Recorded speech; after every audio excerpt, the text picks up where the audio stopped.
നാടുകാണി ചുരത്തിൽ പ്ലാസ്റ്റിക് നിയന്ത്രണം ശക്തമാക്കുന്നു. കേരളവും പ്ലാസ്റ്റിക് ചെക്ക് പോസ്റ്റ് ആരംഭിച്ചു. 1 മാസത്തിന് ശേഷം പിഴ ഈടാക്കി തുടങ്ങും.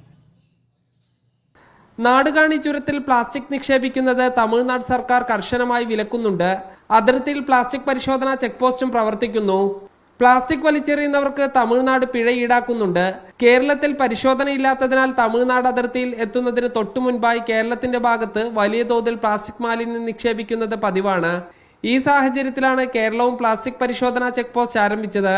വഴിക്കടവ് ആനമാറിയിലാണ് ചെക്ക് പോസ്റ്റ് സ്ഥാപിച്ചത്. മലപ്പുറം ജില്ലാ collector VR Vinod check post ഉദ്ഘാടനം ചെയ്തു. കുറച്ച് ഭക്ഷണത്തിന്റെ അവശിഷ്ടവും വേസ്റ്റും എല്ലാം കൂടെ കാട്ടിലേക്ക് വിടുക, അതാണ് ചെയ്യുന്നത്.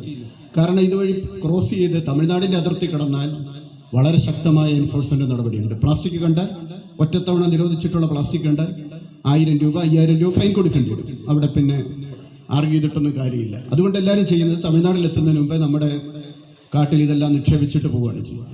ആദ്യത്തെ 1 മാസം ബോധവൽക്കരണമാണ് നൽകുന്നത്. 1 മാസത്തിന് ശേഷം പിഴ ഈടാക്കി തുടങ്ങും. ഒറ്റത്തവണ ഉപയോഗിക്കാൻ കഴിയുന്ന പ്ലാസ്റ്റിക് ഉപകരണങ്ങൾ ചുരത്തിലേക്ക് കൊണ്ടുപോകാൻ അനുവദിക്കില്ല. പ്ലാസ്റ്റിക് ഉപകരണങ്ങൾ ചെക്ക് പോസ്റ്റിൽ വാങ്ങിവെച്ച് കുടുംബശ്രീ പ്രവർത്തകർ ബദൽ ഉപകരണങ്ങൾ നൽകും. ചുരത്തിന്റെ വിവിധ ഭാഗങ്ങളിലായി CCTVകൾ സ്ഥാപിക്കും. വന്യമൃഗങ്ങൾ പ്ലാസ്റ്റിക് ഭക്ഷിച്ച് ജീവൻ അപകടത്തിൽപ്പെടുന്നത് ഒഴിവാക്കാനും പ്ലാസ്റ്റിക് നിയന്ത്രണത്തിലൂടെ കഴിയും.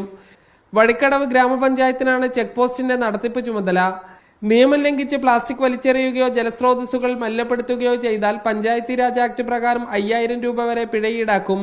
വഴിക്കടവ് ഗ്രാമപഞ്ചായത്ത്, പൊതുമരാമത്ത് വകുപ്പ്, പോലീസ്, വനം, മോട്ടോർ വാഹന വകുപ്പ്, സന്നദ്ധ സംഘടനകൾ എന്നിവയുടെ ഒരുമിച്ചുള്ള പ്രവർത്തനമാണ് ചെക്ക് പോസ്റ്റിൽ ഉണ്ടാവുക. മീഡിയ 1 മലപ്പുറം.